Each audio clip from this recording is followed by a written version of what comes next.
Thank you. Yeah.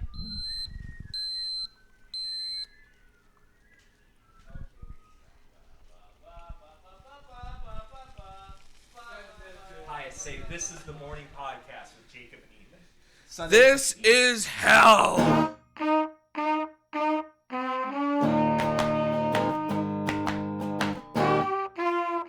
Here's the question. Valid question.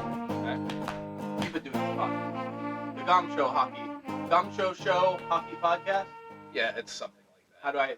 No, it's fine. I mean, I don't. I'm not trying to plug it. You're not. Oh, it's been plugged. Okay, well, it's been plugged. It won't be found, but it's been plugged. Are you taking it down? No. I'm going to continue my pathetic little podcast. No, this thing. Why the shame? Because I also with the podcast, with my existence generally, Yeah. but especially when I put things for public consumption. Do you know this feeling of like, you put something out, Yes. and it's not really the moment you put it out even. It's the moment when you put it out, and there's relatively crickets responding to it. And then there's just this deep shame that washes over you. Not even embarrassment, but actual shame that drowns you and that just persists wordlessly in the back of your mind for the rest of the day, if not following days. See, I get my shame when I publish the episode. Like, You don't get the shame like post-publish. Like, as I upload the episode and hit the publish button, I feel immense shame. Because how arrogant of me to think I have anything worthwhile to offer. Where does the shame come? Where's the shame come from? Because you know the shame I'm talking about. I know the shame. The massive shame. Shame out of all proportion to the thing you're doing. Yeah. Where does it come from? I don't know. Because, like, even with, like, doing jobs, I found this, like, because I would love for it to just be, like, publication. But I found, like, even asking friends to catch up, even, like, sending out job applications, like, this you know the shame I'm talking about. Where does it come from? Because it's out of all proportion to the thing you're doing. Isn't it an everybody thing? Isn't it everybody thing? I don't know. I don't know. Could it be like a Czech thing, like a bohemian part of our dark, sad personalities? Like, It could be hereditary. I don't know. like I'm sure there's some people that feel like an immense sense of pride. Like that somebody like, hey, I have a friend. I will message them and see if they want to have a phone conversation Yeah. to chat, and like I won't feel these deep waves of like regret and like and need to hide in a closet for what I've done. I don't know. Maybe we just go around feeling like we're an inconvenience to the universe. Oh my word! It's the inconvenience part is a big part of it. Yeah. It feels like I'm like, how dare I assert myself and mess up this otherwise? Like, why am I making everything wrong and awkward now? I mean, it's true, but it's pretty sad to have that outlook. But I don't know where it comes in. This thing, it's like you could be like, well, you just need to be less sensitive. But that's like treating the symptom, not the cure. It's like, why do these things cause my sensitivity meter to just like skyrocket into the stratosphere?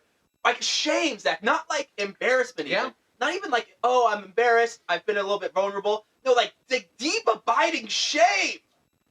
Where does it come from? I don't know. I don't know. I don't know. Is it the fact that you're sharing something of yourself that the shame comes from? Are we supposed to be so repressed? Like, you're not supposed to share yourself? You want to share yourself. But maybe we're hardwired to just feel immense shame anytime we do any sharing. I feel shame right now. You feel shame I right feel now. shame. I'm on the podcast. I'm eating food. I feel shame. And the more shame I feel, the more I eat. The more I eat, the more I feel shame. It's a vicious cycle. Man, I hadn't realized until like honestly this week or last week, because like, so when I was in college, I was a heavy drinker, and I would sort of like get drunk and act like Iggy Pop on crack, like, yeah, I was just like all the Catholic education and all the repression and all the frustration, like would bottle up in a way and explode in a way that was truly like a master class in self-immolation. It was, anyway. Then I would wake up on a Sunday morning or a Monday morning. I would feel deep abiding shame, and sort of like justifiably, not even like relative to the things I'd done. Like it didn't matter if I had done things I shouldn't have done or things I had just been weird, but sort of like just even the act of losing such self-control, maybe. I sort of understand the level of shame there. But like even so that's sort of like there's like justified shame. But I get these levels of shame like even in high school to a lesser extent now, but like even in high school, college, like when you would go out to a dance or a club and just sort of, or even a wedding dance and sort of like be yourself. Did you have like the next day wake up shame? Like dancing crazy shame? Oh! No, I can't say that I did. I got the next day dancing crazy shame. Like, I wake up next morning and I look in the mirror and I'm just deeply ashamed of myself. And it's sort of like, I'm not talking about shame sort of when it's justified even. And I don't know if it's because like there's shame when it's justified that starts applying to times when it's not justified. I don't even know what it is. But I've only really realized in the last week or two that like I have this sort of shame reaction. It's like, oh no, I've sort of bubbled up out of my shell without being aware of it, and now I like need to go hide for a few months. Like, you know what I'm talking about. I do know what you're talking But about. where does it come from? Why? I don't think it's good. No, it's probably not. I mean, it's sort of so. Anyway, this is what I was trying to get at. This is the point I was going to make. It's that it's one of these things of like I want to do a podcast. I want to write things. I want to make music. I want to sort of be this exuberant person. I want to do so in a considered, controlled fashion, with a level of craft. But I want to do these things. Sure. There are friends who I want to catch up with, and I sort of reach out to catch up with them. There are jobs I want to apply to. There are some things that maybe are uncomfortable conversations, but that need to be had in my life, and I can sort of sit and think about and speak succinctly, etc., etc., etc. So why this level of shame? I understand for things like getting drunk, being crazy in college, but sort of like things I want to do, a kind of person I want to be, considered, crafted. Why the shame then? I don't know. I don't have a lot of psychiatry in my background. But it's a human thing. Is it? I think all we've verified is that both you and I feel it to a certain I think extent. Ethan gets it too. But okay, let's get outside of the Yurok bloodline. We don't have any conclusive We proof. need Ethan. Wait, this is something we'd probably need. Because we need a third party to sort of understand. This can be the shame part 1, and then we'll Shame have part Ethan on. It'll be shame part 2. Because it's not like we're murderers, man. No. It's not like we're flashing people.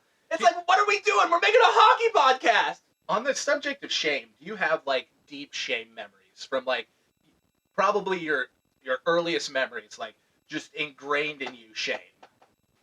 Like for totally normal kid things, like one of the most vivid memories I have is being at a pool in North Carolina, and I'm in, I think, kindergarten. And I remember going up to what I thought was my mom in the kiddie pool and like grabbing her arm, and it was somebody else. And I remember feeling a deep sense of panic and shame in that moment. And I feel it right now as intensely as I did when I was a kid. And I can do that with conversations too. Like, there was a time where I think I messed up Taiwan and Thailand in a conversation at my first job when I was like talking about regional history, and I just said the wrong one, and that haunts me. I'll just randomly be there, and I'll just be like, oh my God, she was from Thailand, and I was talking about Taiwan. I'm an idiot, and it'll come back and hit me. Right now, I'm feeling that same pain.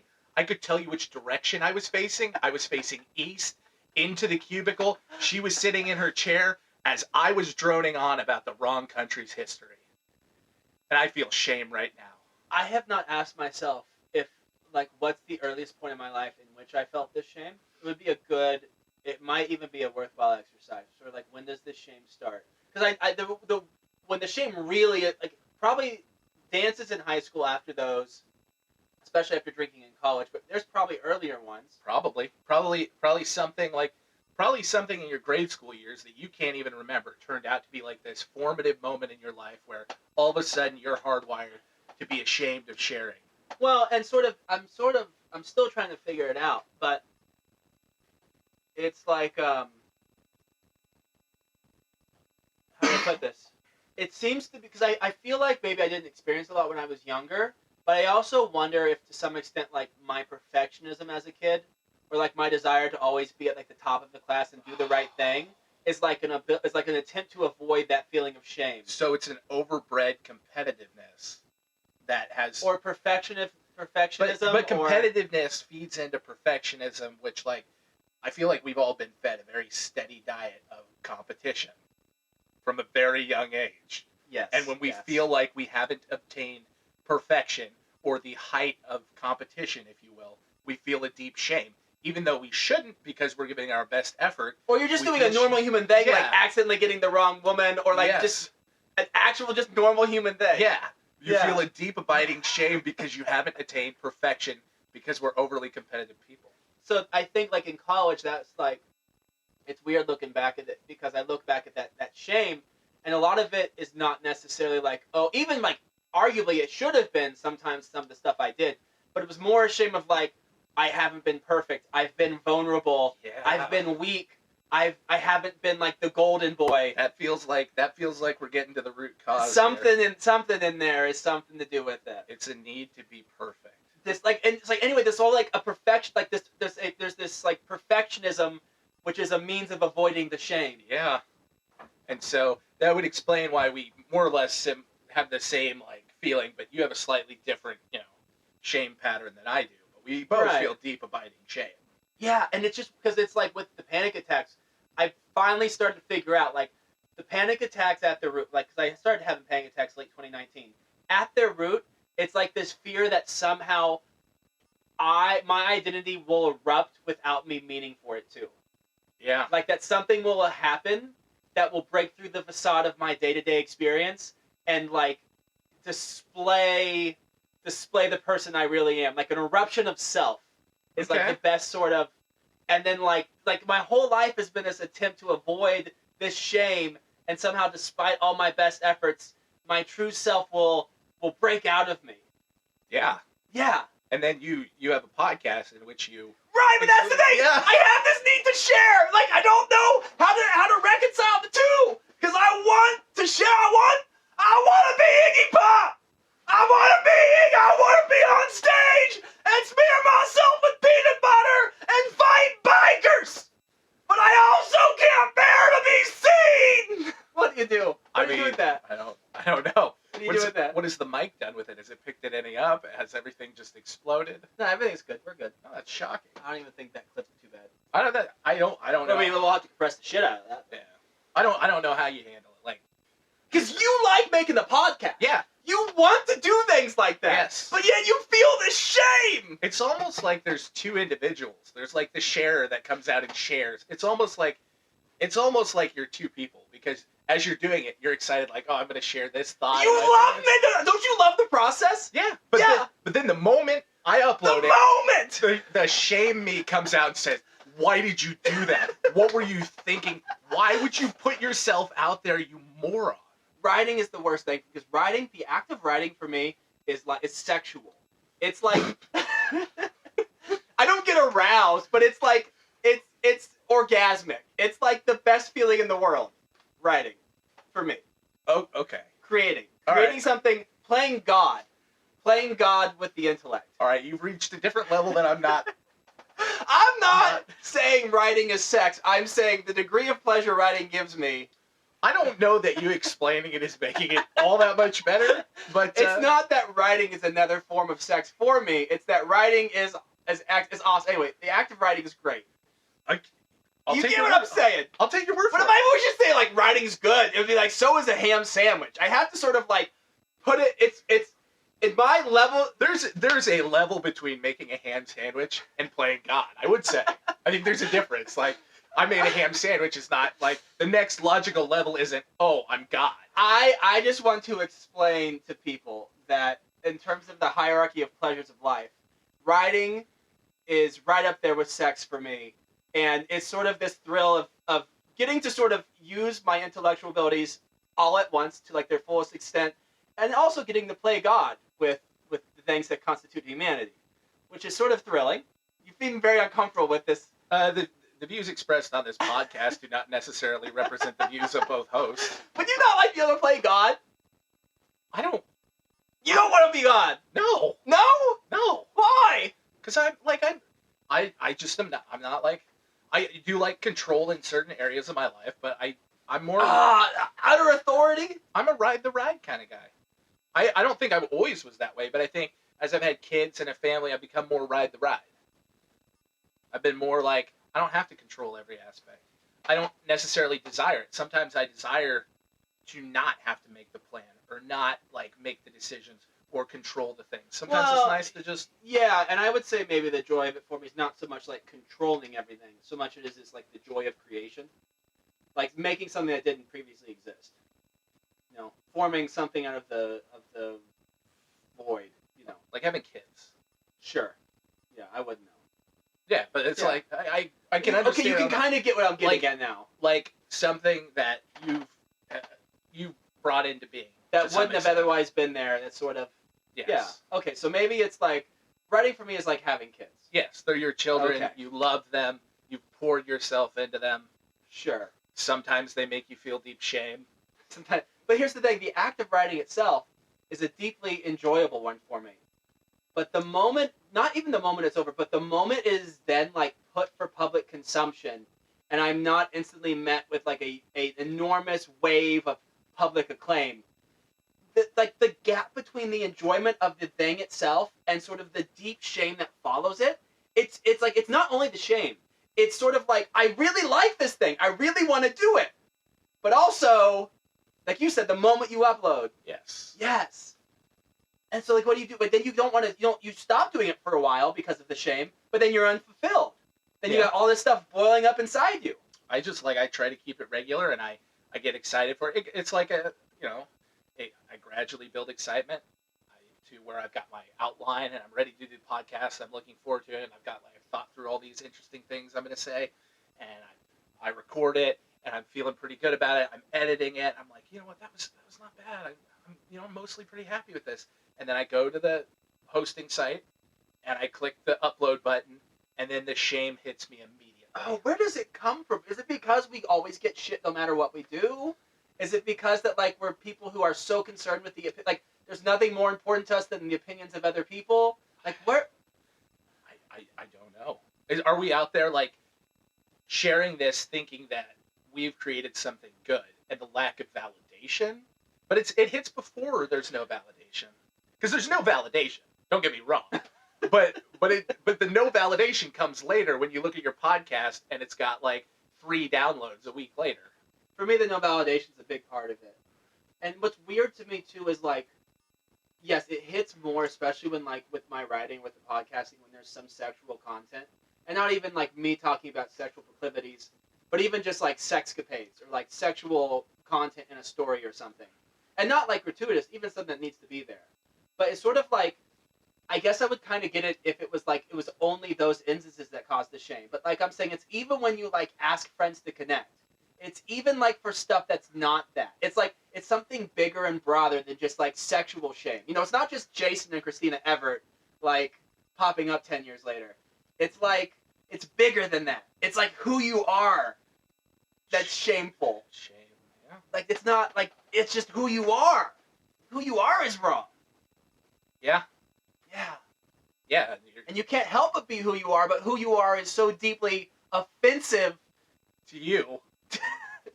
and to the world and to everyone. But like you're probably more ashamed of yourself, like I am, than anyone else probably is. Nobody cares. Nobody People cares. might even like you. Most people are not even aware of us. You know? Yeah. We're just NPCs in somebody else's story. We're irrelevant. It's vast. I'm just maybe surprised at the vastness of the shame too. Of the sort of like, Shame. There's shame in everything. Yeah. oh, sorry, I messaged you about reconnecting. I'm sorry. Excuse me. Sorry, I won't do it again. I won't do something. I'm sorry. It was a big mistake. I'm just gonna slowly retreat into the darkness, and I'll see you in another 5 years. If it happens, probably not. But you know, yeah. Well, I for one am glad to hear from you from time to time. Or even social situations. Do you ever like go and like sort of be yourself without thinking about it too much in a social situation, and then sort of like the next day or that evening come back and be ashamed somehow, like a vague feeling of shame? Yes. Yeah. But it's usually triggered by something I said that was like, you know what, that was inartful, or that was a really stupid thing to say. Why did I do that? And I'll dwell on it. And if it's bad enough, it'll make it in my shame memory, and I'll be able to recall it vividly. Maybe like I've got lots of little what do you call those things? Mile markers throughout my life. Signposts? Yeah, little shame signposts in my life. that I can go back and like recall vividly. Doesn't being married help with that though? It's just like, no, I think. Don't you have someone in your life you can like sort of bear it to, and then she'll be like, "No, you were okay." Yeah, but then I'll know she's just trying to make me feel better because she's really nice. But she likes you. She That's the thing. does. It's not like she's just trying to be nice. It's that she likes you. Well, yeah. She actually likes you. She's not ashamed of you. Right. That's one thing that's really great to have in a marriage is a spouse that's not deeply ashamed of you. Well, and this is something I'm like, I'm sort of envious of married people or like people who are in bands. Because I was thinking of the Stooges. You know the Stooges. Iggy Pop's band, the Stooges. There's a lot of Iggy Pop references, and there's been a lot of like explicit content, and I'm not like, they're not really my wheelhouse. They're not. Anyway, the Stooges were a band. Iggy Pop was in a band originally. There's 3 people. I'm familiar with the name Iggy Pop. Yeah, I'm sure that like one of the joys of being in a band is you have someone you can look over to, or being married, you have someone you can look over to. Like, I'm not crazy, right? Like, no, you're not crazy. You know what I mean? I don't know that a band is the same vibe. You don't think? No. Or people who are on the same mission, who sort of have the same idea. Like, we're not crazy. We're crazy together. Yeah, kind of like the SS. They thought they were just like, nah, we're just in this together. No, we're not crazy. No, this is a totally reasonable thing to do. I don't know why you keep bringing the Jews into this. I didn't bring the Jews into it. I brought the SS into it. Is that not the same thing? That is kind of sad. You can't mention Nazi Germany without also bringing the Jews into it. That's true. That's true. They're linked. They're almost permanently linked, I would say. It's sort of like, given all of Hitler's hatred of the Jews, is he sort of like now, he's sort of like linked with them for all of eternity. It was one of their core values. Right. as a society. But now he is sort of like, when you think of Jewish people, you think of Hitler. And Well, so he's like, now Hitler has to spend all. Well, no, not because Jewish people are Hitler-esque. no. What I'm saying, I can think of the Jewish people outside of a World War II context. Yes, but you're right, I cannot think of Hitler outside of a right. So he sort of wanted to eradicate this race. Yeah. And now he's actually, ironically, linked with it forever. Which is a great punishment. For right.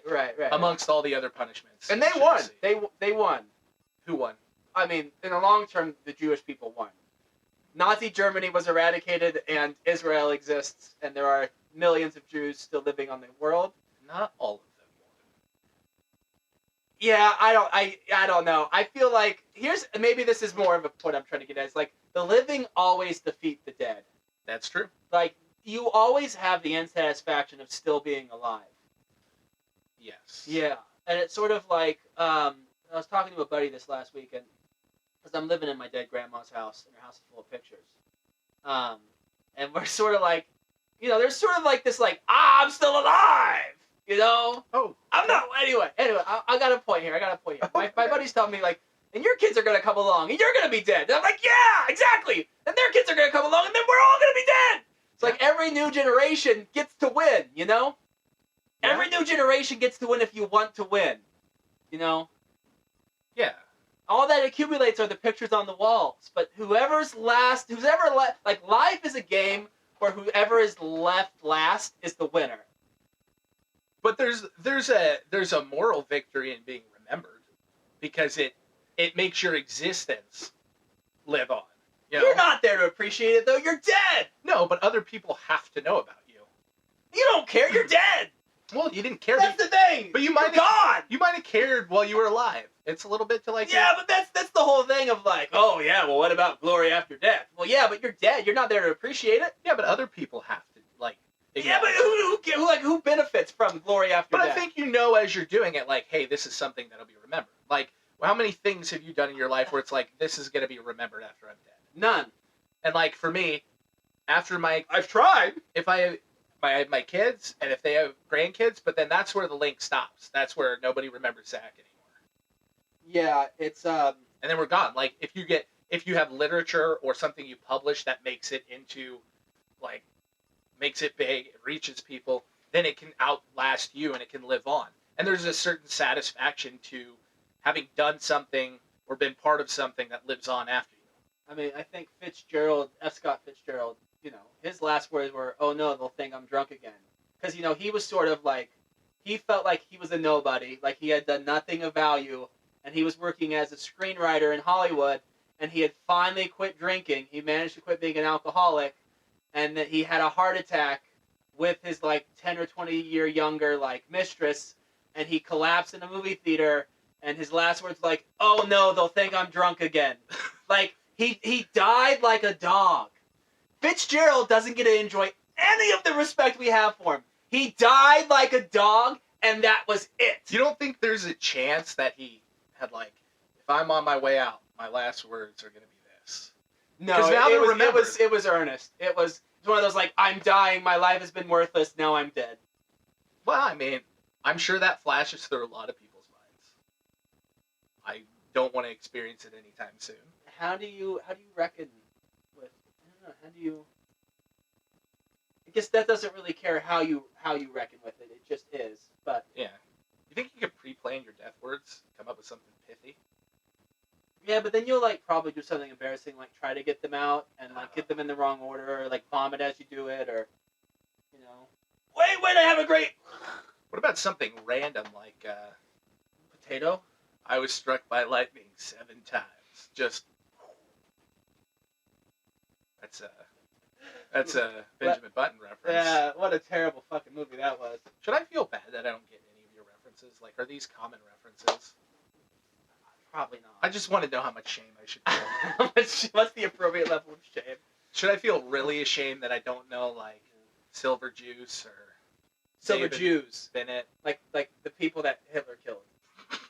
It always. I think he was Jewish though. I think David Berman was Jewish, which I don't know if it makes it better or worse. But I don't know. great band. He also did this record under the name Purple Mountains. He did this record, so he made this record called Purple Mountains. This dude makes music for like 10 years, disappears for like 10 or 15, comes back, does one album of incredibly personal music, releases it.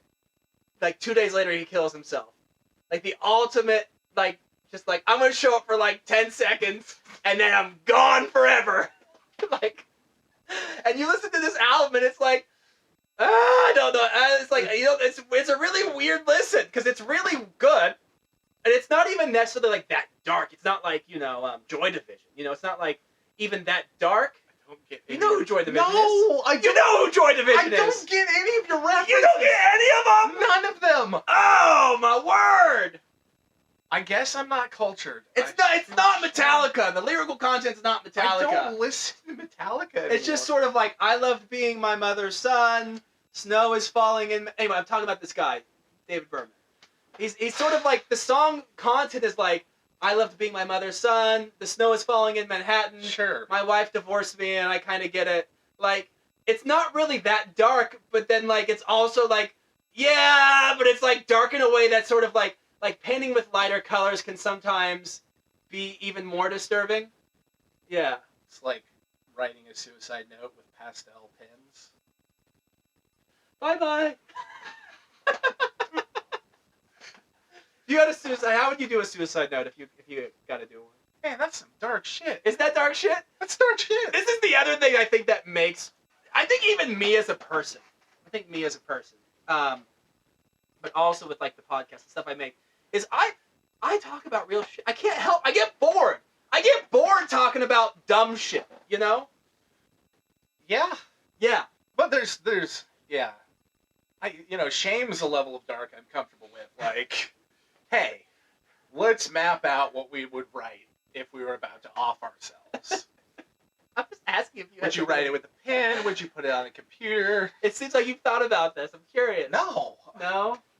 No, because I think the moment you think about that too deeply, then you've already started building an exit strategy. I feel like I have, to some extent, sort of, like, I alienate people not because they don't identify or the things I say don't resonate with them, but because they resonate all too well. Like, I have this line, I don't know where I'm ever going to use it, but like, fears of something outside yourself, horrors of something you know all too well.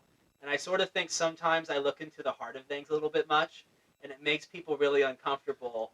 And so then they sort of see me as representative of this whole dark side, and they sort of create this distance between me and them. It's sort of like the psychological distance between them and the things they don't want to think about. Yeah, that's a bold strategy. Like, just living to make people uncomfortable. But I'm not saying I do, but I think it just happens. You know? I know. It's not like You make people uncomfortable, and then you feel a deep-seated shame about it. So Yes. there's just been an undercurrent of shame, and I make people feel uncomfortable, and then I feel a deep current of shame about it. Yeah. Is that how you also feel? Yeah. Okay. It's about making people feel uncomfortable, isn't it? it could be, yeah. Yeah. Even if you don't actually make them uncomfortable, you feel like you made them feel uncomfortable, and you feel shame about it. Which is why I have these like memories of like, she probably glossed over the whole Thailand-Taiwan mix-up. Probably didn't care. But I'm remembering it as if I had spit on the graves of 1,000 ancestors. Hey, you introduced me to Dimebag Daryl, so that's Hey, rest in peace. You know, that was one thing. I was like, hey, he's actually pretty good. he Pretty good was. basis. Very dead now. We defeated Dimebag Daryl by still being alive. In this never-ending competition of existence, we are the winners at the moment. We've outlasted a lot of humanity. We have defeated most of humanity at this point.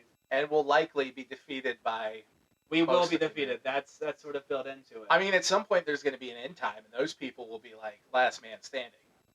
You think there'll be like a blue ribbon for the last guy to ever live on Earth? It's like the Fortnite of existence. Somebody gets like to do the emote at the end as the world's blowing up.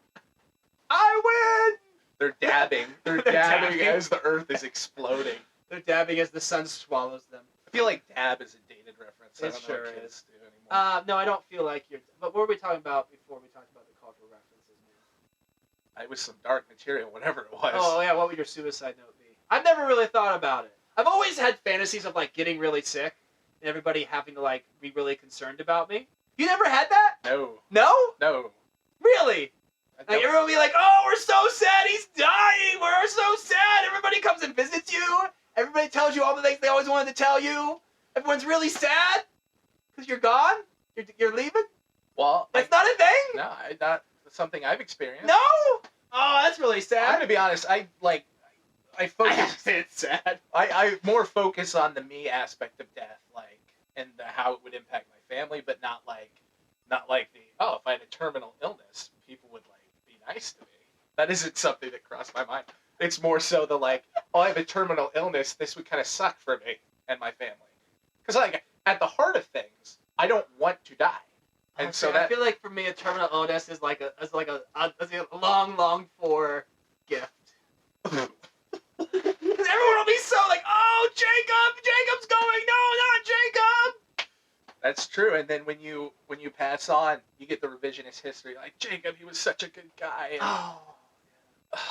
he's just a trailblazer. No, I feel like they're gonna trash me after my death, man. I don't think so. That's half the reason I make this shit. Is because I sort of have to like shore up defenses against the inevitable trashing I'm gonna get after I'm dead. I don't know. When people pass, it puts it in perspective, and you tend to focus on the good things. Most people tend to focus on the good things. As you're laughing, I'm sure you're thinking of some person who passed that you're just dumping. No, I'm thinking like Jacob. We all know that you're a terrible person, but trust me, after you're dead, even you will get the positive treatment of the post-death revisionist.